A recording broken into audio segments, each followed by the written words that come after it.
Hello there guys, and welcome back to the channel. So today we're going to be talking about incursions, kind of like my experience in my first Zone 25 push, things that I would do differently, and obviously the best champions and kind of things to be aware of. So first things first, I spent around 2000 units, 2035 units to be exact, in order to do my run. I did play quite poorly though, so I do feel that I could cut that amount of units in half, hopefully next month when I do the run. But all things being said, I did largely rely on Hercules. I ended up doing majority of the hardest rooms with Hercules plus Heimdall synergy, enjoying the double immortality and then trying to nuke things down as quickly as possible. And ultimately, from what I have seen, you can reach Zone 25 using other champions, but Hercules does make this a lot easier, a lot cheaper, a lot more straightforward. So without a doubt, I do at the moment believe that Hercules is probably the best strategy overall. In order to make it even kind of like easier or better, I did add Odin's pre-fights to my Herc, as well as I made him Herald of Galactus, and that helped a lot later on when I could, I did put on Liquid Courage and Double Edge, and then Hercules turned into also a healing machine, and it became a lot more manageable. Aside from relying on Heimdall, I was basically also running Aegon and aside. Before bringing in Heimdall, I tried out like Mr. Fantastic and a few other champions, but they didn't really work out as well as I had hoped. But it was also extremely tricky with Aegon, and I do want to point out that you can do well with Aegon, but it is likely going to be somewhat unit thirsty, because unless you get lucky getting a lot of buff cornucopia, which I only got once, and it never proc regen for me. So it was always a hard job to heal up Aegon, much harder than it would be with pretty much any other champion, because Aegon continuously keeps shrugging off the debuffs. So Aegon is, arguably one of the hardest champions to heal up throughout your run. So you should be aware of that. I think a legitimate strategy, if you do not have Hercules and you want to rely on Aegon a lot, is to bring in Nick Fury with like Gold Pool or a Dead Pool and try and get that 10-15% heal every match, or possibly try it out that way, because it will add up in terms of unit costs on the chip damage, because in the later rooms, I was taking a blocked hit for like 25% of my health just on a parry. So you can't really block, and any chip damage that is quite immediate and noticeable. That, by definition, also pretty much excludes any champions that require parry in their base rotations. So one of the things that people were kind of pointing out to me, bring in Human Torch for the Doom, it's going to go well. Really? 2 parries and that Human Torch is going to be dead. Not to mention the fact that he's still not shock immune and stuff like that. So champions like Archangel and Human Torch and whatever else that has like a parry heavy rotation, with possible exceptions of like Scorpion and Captain America Infinity War, definitely will not work. Scorpion and Captain America Infinity War can still work because of the massive block proficiency and perfect parries, but virtually any other champion is just going to get destroyed in later rooms. Things that I would have done differently, I think from the get-go I would have kind of like leaned more heavily on my Hercules and not be as focused on ramping up Aegon, because Aegon basically did everything I wanted or needed him to do at already 300 combo, and even in the situation where it would have been nice to have that ability accuracy reduction, for instance, I could just bypass it by hitting opponent's block. There was like one big massive Sasquatch where I couldn't push through with Hercules, but I just finished off with Aegon hitting that Sasquatch's block, for instance. So that definitely would have saved me several hundred units as well. Other than that, I do think that maining Hercules and just relying heavily on Hercules and synergizing him up is probably the best way to go, and then having like a decently good a support champ like either Quake or an Aegon or something of the sort. There are other strategies that I will discuss. Not all of them I have tested myself, and these are going to be like the best champions and best strategies that I think could and should work. So obviously the first champion, I think, is Hercules. Started off without Liquid Courage Double Edge, spec Liquid Courage Double Edge mid-run. Heimdall definitely saved me a ton of times, which I cannot, emphasize enough. He saved me so many units. It was very, very, very good to have him along, especially in the later rooms where basically any contact with the opponent pretty much kills you. With Heimdall, it was like I would first trigger Heimdall's cheat death mechanic and then manage to do even more damage, and then I would trigger Hercules' cheat death mechanic, and then I could manage to finish off the opponent. Also, the amazing thing about Heimdall is because thanks to this synergy, I could push opponents to special 3 and eat that level 3, and Heimdall would save me from dying. And then again, I could still have the Hercules' immortality for later. So Heimdall was amazing for this stuff.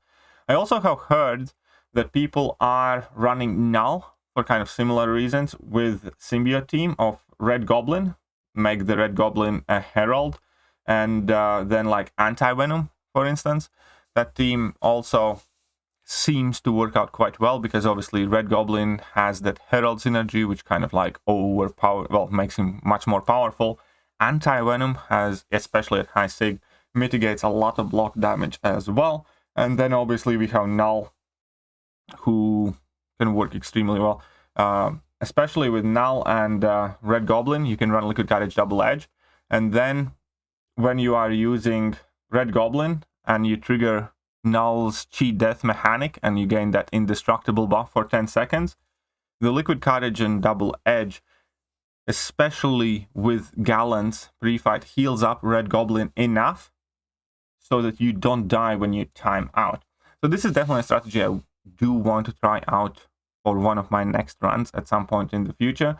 And yeah, if need be, you can also rely on timeouts with this strategy where you use your Null and then Red Goblin that has been made into a Herald, because he's going to be healing from the debuffs, and then when you get that indestructible, then that takes absolutely no damage. He gets even more healing, and it does give you enough health to survive, kind of like that timeout clause.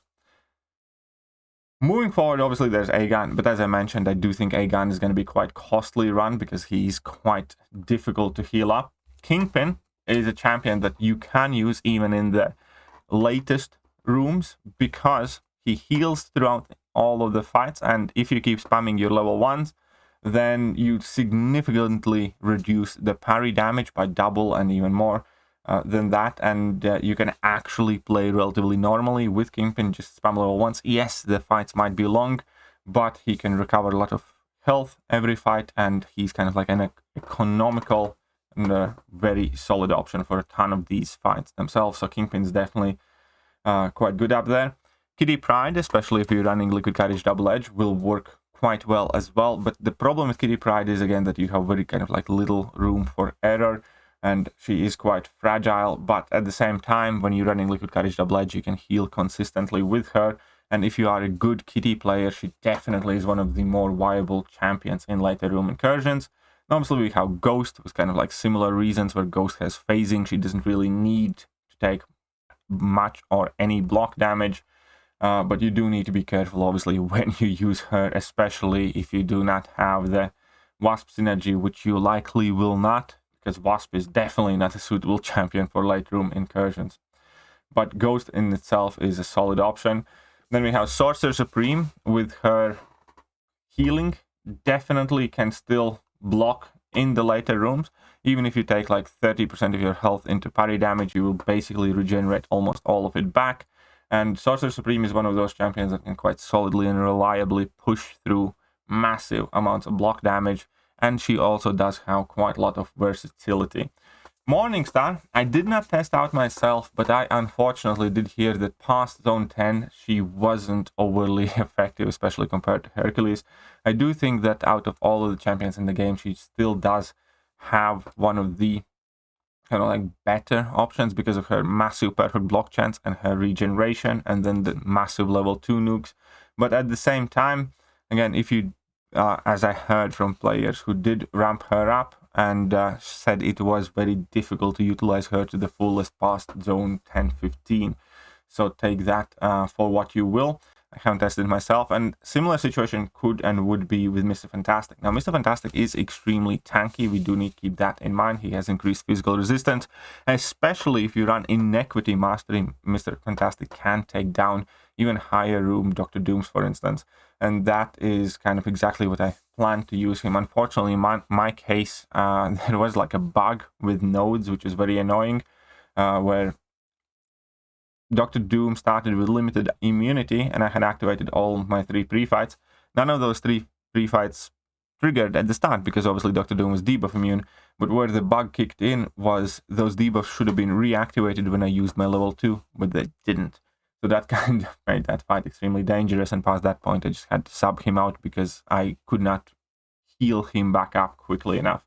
But overall, I do think that Mr. Fantastic can work and does work extremely well for a ton of difficult matchups, especially in Incursions. There are kind of like 3 different trap conditions. It's when opponent gains too much power, and you can't control when they have like power snack and avarice and spite and whatnot. Sometimes, and then it's just impossible to do those fights with the vast majority of the champions. Mr. Fantastic can get through those power kind of like traps. There's often also a regeneration trap where opponents just have buffet node that's too, and on a Sasquatch that's just, you know, too potent and things like that, or some other regen mechanics. And Mr. Fantastic deals with that regen trap as well. And then the third trap is the one that you can't do anything when the nodes basically say distract and debuff immunity. On that side, Kabam is fixing it though. They have removed distract, and they also will be removing the other node that reduces damage by 100% if opponents have no debuffs. Then each debuff kind of like lets you do a slight amount of damage. That node actually nearly roadblocked me as well. Back to the champions that can still work, obviously, is the Thing. And the higher rooms, the Thing at max sig can still be extremely potent champion, especially if you have some nice damage hacks for him, like strategic movement in order to speed up the fights.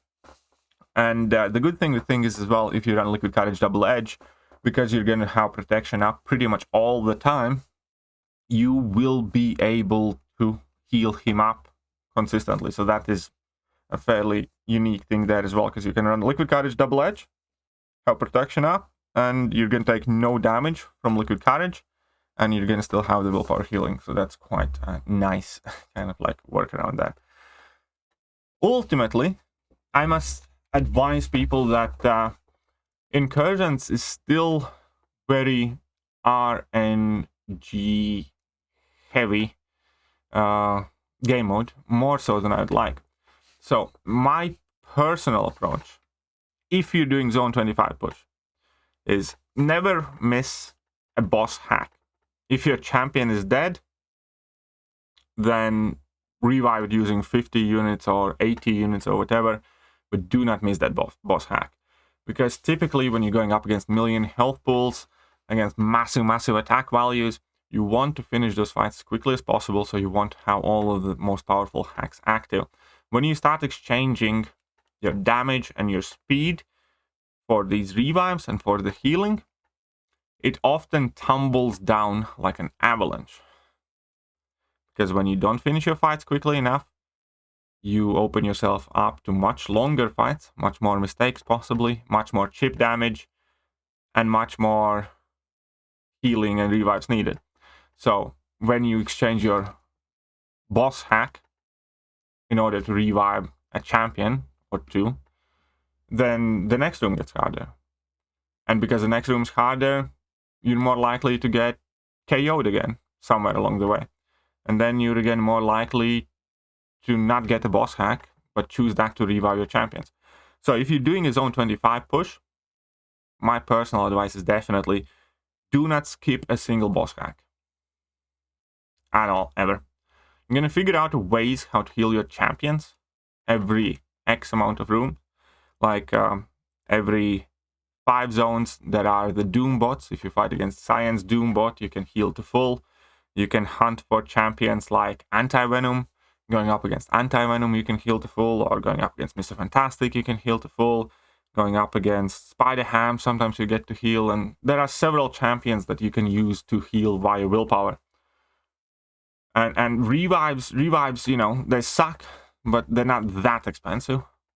And if you're dead, use those units for the revives. It's going to be better in the long run, because as soon as you start slowing down and missing your boss hacks, you're going to be in much more trouble going forward. So that's one of my biggest pieces of advice there. Second piece of advice is obviously scout ahead. Scout ahead for roadblocks. Try and figure out which fights obviously are doable, whether you can do them with your champions. And that's the second biggest thing, is like, because obviously at the beginning of the path you can still swap in somebody that could potentially help you. But if you miss that, if you didn't notice it, you can often end up in, I don't know, zone 22 and it's like, I can't damage this guy, or I can't do this guy at all. So always, before you make your first step, read every fight that has nodes, basically, and figure out exactly what you're going to do, exactly which champions you're going to use for those fights. So those two are definitely the biggest kind of like piece of advice. Make sure you don't miss any boss hacks, and read very, very carefully. As far as champions, everything else goes, I kind of went over the most popular and potent options. Obviously, there will always be as many opinions on that as there are viewers. So you don't have to take this as a Bible, but this is, you know, my thoughts, my experience, and I hope it does help you in your own runs and your own pushes for Zone 25 to get that 6-star Awakening gem and those 6 stones and everything else. Hope you guys enjoy this video, and I'm going to catch you guys later. See ya.